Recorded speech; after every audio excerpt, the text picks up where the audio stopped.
오늘 이 본문의 말씀을 중심으로 한 그 말씀의 배경이 있어요.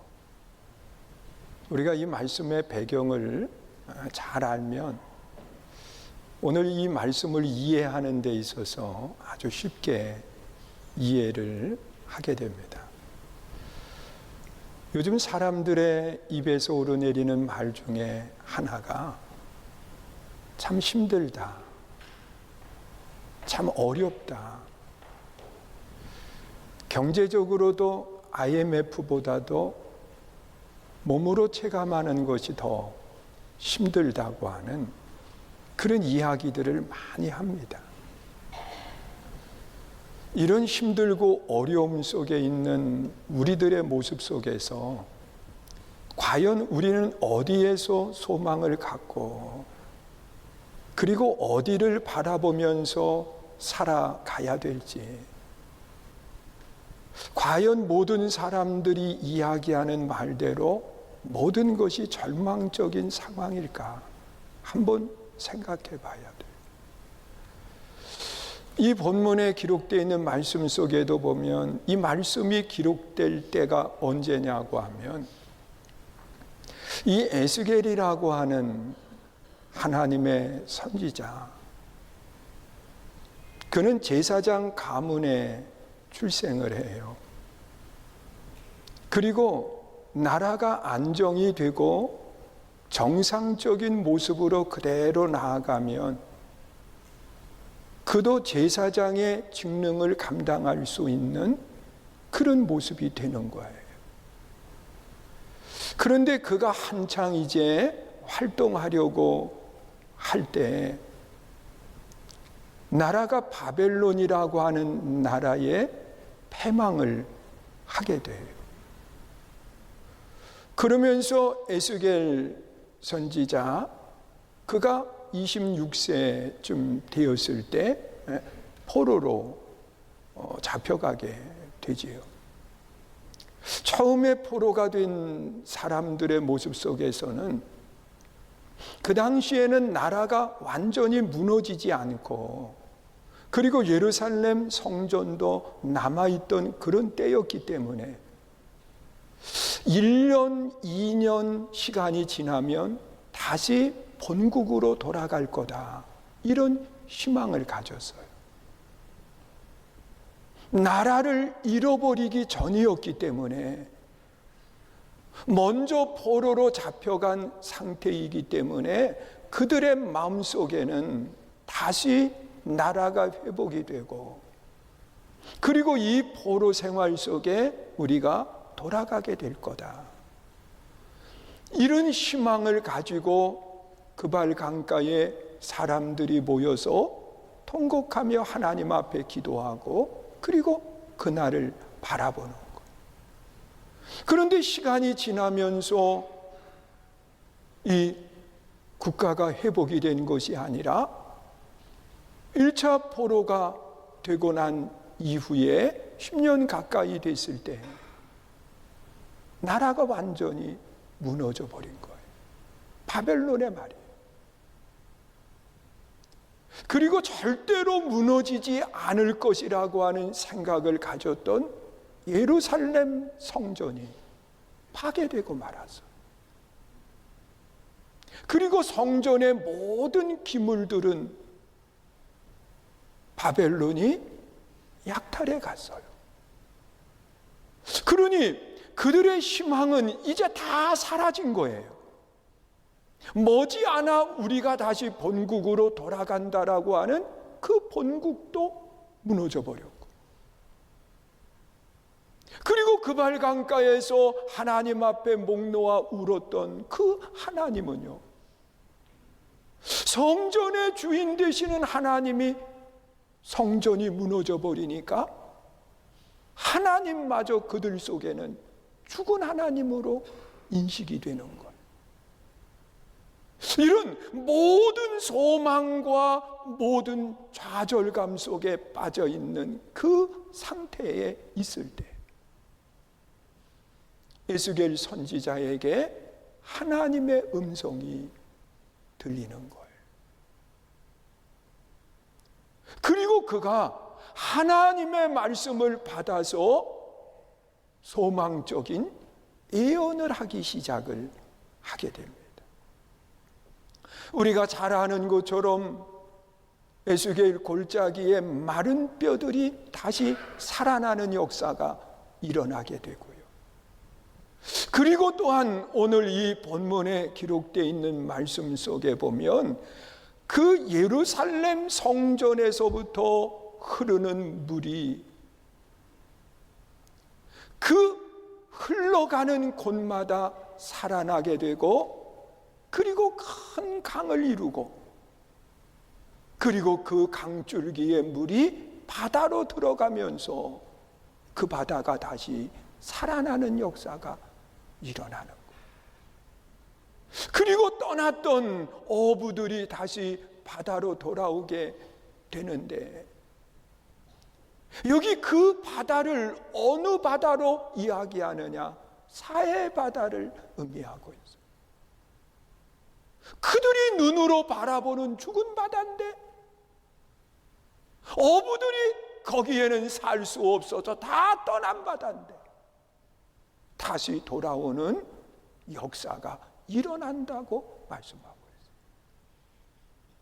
있어요. 이런 모든 사람들의 내면 속에 좌절감, 절망감 속에 빠져서 이제 안 된다 포기하는 시대를 맞이했는데, 하나님은 에스겔 선지자를 통해서 다시 소망의 말씀을 주시는 거예요. 자, 이것은 에스겔 선지자 그 당시의 사람들에게만 해당되는 말씀이냐? 아니라는 사실이에요. 오늘 우리에게 주시는 생명의 말씀인 줄 믿을 수 있기를 주의 이름으로 축원합니다. 여러분, 이 말씀 속에서 우리가 찾아볼 수 있는 것은 뭐냐? 생수의 근원이 어디에 있느냐는 거예요. 생수의 근원. 여러분, 예루살렘 성전에서부터 그 생수가 흐르기 시작했다고 말하고 있거든. 그런데 성전이 어떤 곳인가요? 여러분, 솔로몬이 하나님의 말씀을 받들어서 예루살렘 성전을 건축하는데 그 성전이 있는 장소는 어디냐? 골짜기 위에, 산 위에 성전이 있어요. 그 성전은 물 근원이 없어요. 그런데 그 물 근원이 없는 성전에서, 문지방에서부터 물이 흐른다는 거예요. 여러분, 세상적인 모습 속에 어떻게 물 근원이 없는 그곳에서 물이 흐를까? 그리고 또한 에스겔 선지자가 바라볼 그 당시에는 이 성전은 이미 무너져 버렸어요. 무너져버린 성전에서 어떻게 생수의 물이 흐를까? 그런데 이것은 성전의 주인 되시는 그분을 의미하고 있어요. 오늘 우리들의 삶 속에 성전의 주인 되시는 예수님을 통해서 다시 이 생명의 물이 흐른다는 거예요. 여러분, 세상적인 모습 속에서는 다 끝난 것 같아요. 이제는 안 되는 것 같아요. 그런데 거기에서부터 생수의 물이 흐르는 역사가 일어난다는 거예요. 여러분, 성경에 보면 예수님과 사마리아 여인과의 대화가 있습니다. 어느 무더운 날씨 속에 그 정오의 시간, 가장 더운 시간, 예수님께서 우물가를 찾으셨는데 그 우물가에 누가 있었느냐? 사마리아 여인이 있었어요. 물을 길러 온 거예요. 사람들이 발 길이 끊어진 그 시간에 홀로 물을 길러 온 거예요. 그런데 우리는 그 여인의 상태를 알고 있거든요. 그 여인은 모든 것이 좌절감 속에 생활하는 여인. 자기의 만족과 자기의 기쁨을 채우지 못해서 남편을 5이나 바꾸고, 그리고 지금도 다른 남자의 품에서 있는 여인이에요. 다른 사람들이 부끄러워 정상적인 시간 속에 물을 길지 못하고 사람 없는 시간을 사용해서 물을 길러온 여인. 그 여인을 누가 찾아주셨느냐? 예수님이 찾아주셨어요. 그러면서 그 여인에게 물을 달라고 할 때 어떻게 유대인이 내게 물을 달라고 하느냐고 하면서 외면을 할 때 예수님이 하신 말씀이 있습니다. 예수님이 누구신가? 여러분, 요한복음 4장 10절에 보면 그렇게 말씀을 하고 있어요. 읽습니다. 예수께서 대답하여 이르시되 내가 만일 하나님의 선물과 또 내게 물 좀 달라 하는 이가 누구인 줄 알았더라면 내가 그에게 구하였을 것이요 그가 생수를 내게 주었으리라. 여러분, 지금 이 목말라 하는 그 여인의 심령을 예수님은 보신 거예요. 그리고 내가 누구인 줄 알았더라면 내가 도리어 내게 물을 달라고 하였을 것이다. 내가 주는 물은 다시 목마르지만 내가 주는 물은 다시 목마르지 않는 생수라고 하시는 말씀을 하고 있어요. 여러분, 사람들이 찾는 물은 다시 목마르지만 생수 되시는 예수님이 주시는 물은 다시 목마르지 않는다고 말씀하는 거예요. 여러분, 다 무너지고 좌절, 절망 속에 빠질 수밖에 없는 환경이지만 하나님이 함께 하실 때 다 무너진 성전, 거기에서부터 생수가 흐른다고 그렇게 말씀을 하는 겁니다. 여러분, 절망 속에 있는 우리들의 모습 속에 올해도 힘들었지만 내년은 더더욱 힘들 것이라고 하는 그런 이야기들을 하면서 우리가 좌절감 속에 빠져 있는 우리들이 다시 살 수 있는 것은 뭐냐? 여러분, 내가 길어 올리는 물이 아니에요. 생수 되시는 예수 그리스도를 통한 물이에요. 믿으세요? 우리는 여기에서 소망을 가져야 되고 여기에서 우리는 다시 살아나는 역사가 일어나야 돼요. 여러분, 인간의 눈을 가지고 바라보는 세계가 아니라 하나님의 눈을 가지고 바라볼 수 있는 아름다운 세상을 우리가 볼 수 있어야 돼요. 여러분, 생수의 근원은 내가 아니에요. 내가 아무리 퍼올린다 할지라도 다시 목마를 수밖에 없고 누구에게인가 주는 것처럼 느껴지지만 도리어 그 안에 괴로움의 모습을 담을 수밖에 없는 상태가 우리들의 모습이라는 거예요. 여러분, 생수의 근원은 예수 그리스도에게 있음을 믿을 수 있기를 축원합니다. 예수 그리스도에게 생수의 근원이 있는 거예요. 나의 재주가 아니에요. 내 땀과 노력이 아니에요. 내가 하면 되는 것처럼 생각하면 안 돼요. 오늘 우리가 신앙생활 속에 생수의 근원은 하나님의 성전일 뿐만 아니라 생수의 근원은 예수 그리스도임을 믿을 수 있기를 주의 이름으로 축원합니다. 그리고 두 번째로 본문 속에서 우리들에게 말씀하시는 것은 뭐냐? 이 생수의 양이 얼만큼 될까? 여러분, 분명히 이 생수는요, 처음 눈으로 보았을 때 그 양이 얼마 되지 않아요. 여러분, 오늘 본문 1절 말씀 우리 한번 읽어보세요. 읽습니다. 시작. 그가 나를 데리고 성전문에 이르시니 성전의 앞면에 동쪽을 향하였는데 그 문지방 밑에서 물이 나와 동쪽으로 흐르다가 그 성전 오른쪽 제단 남쪽으로 흘러내리더라.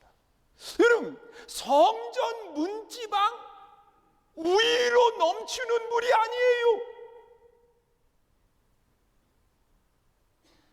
여러분, 성전에서부터 콸콸콸 쏟아지는 물이 아니라 문지방 어디서 흘러요?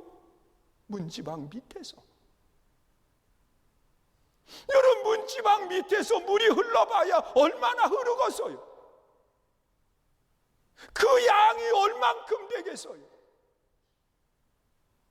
예루살렘 성전은 어디에 있다고 이야기하나요? 산에 있어요. 그 산은 나무 한 점 없는 황량한 땅이에요. 그러니 성전에서 물이 나온다 할지라도 이것이 척박한 땅이 다 흡수하고 나면 흐를 게 없어요. 여러분, 세상 눈으로 바라볼 때 이런 모습 아닌가요?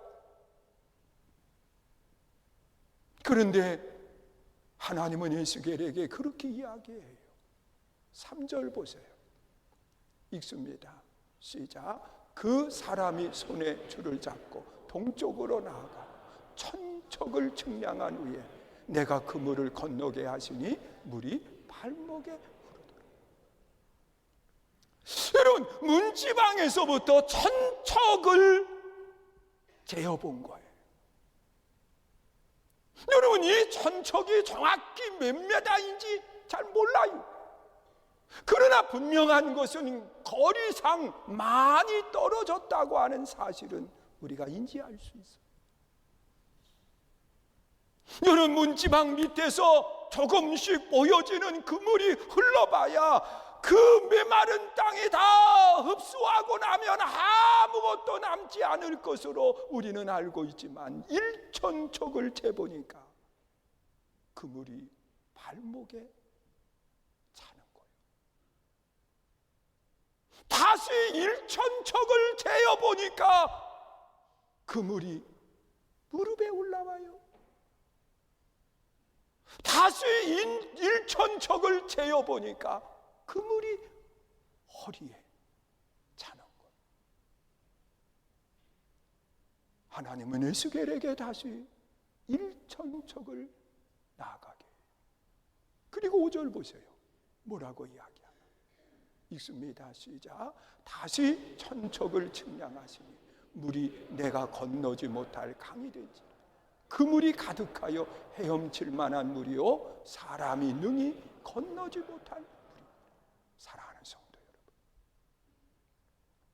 여러분, 여러분, 성전에서 흐르는 물이 아주 보잘것없이 보이지만 그 물이 사람이 능히 건너지 못할 큰 물이 되는 역사가 일어나는 거예요.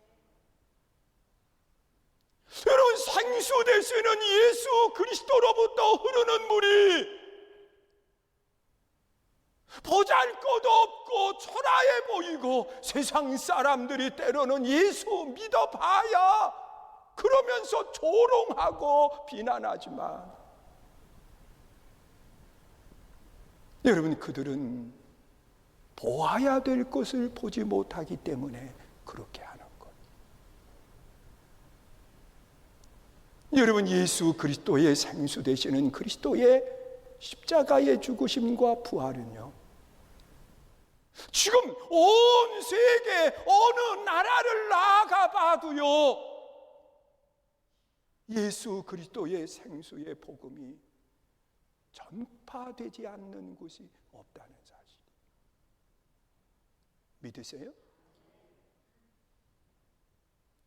여러분, 오늘 이 말씀 속에서 오늘을 살아가는 우리들이 가져야 될 그 소망의 말씀이 뭔가요? 끝났다, 안 된다, 절망적이다, 아니에요. 생수 되시는 예수 그리스도와 함께하는 그곳에는요, 우리들이 능히 건너지 못할 큰 물이 되는 역사가 일어나는 거예요. 여러분, 세상은 메마르지만 하나님이 함께 하시는 그곳에는 메마르지 않는 영원한 생수가 그 안에 있어요. 믿으십니까? 요한복음 10장 10절에 보면 예수님은 그렇게 말씀을 하고 있어요. 읽습니다. 도둑이 들어오는 것은 도둑질하고 죽이고 멸망시키려는 것뿐이요, 내가 온 것은 양으로 생명을 얻게 하고 더 풍성히 얻게 하려 하는 것이. 도적이 온 것은요, 뭐예요? 죽이려고 온 거라는 거예요. 그러나 생수 되시는 예수 그리스도가 오신 것은요, 생명을 주시고, 그리고 또한 내 삶 속에 시시하게 채워주시는 하나님이 아니라 풍성하게, 믿으세요? 그래서 우리는 2023년도도 은혜 가운데 살았지만 2024년도에는요, 하나님이 채우시는, 우리가 능히 건너지 못하는 그 넘실대는 물이 우리를 덮게 될 거고, 그리고 하나님이 채워주시는 은혜의 복이 풍성하게 채워주실 줄 믿으시기를 바랍니다. 여러분, 이 생명의 물줄기가 내 심령에 흐르면 내 심령이 살아나요. 내가 살아나요. 믿으세요? 이 생명의 물줄기가 내 가정에 흐르면 가정이 살아나. 이 생명의 물줄기가 내 일터에 흐르면 내 일터가 살아나요. 이 생명의 물줄기가 이 나라에 흐르면 이 나라가 살아나요. 믿으세요? 여러분, 이렇게 아멘 해가지고는 안 될 것 같은데요. 다시 한번 제가 물을게요. 말씀을 드리면, 이 생명의 물줄기가 내 심령에 흐르면 내가 살아요.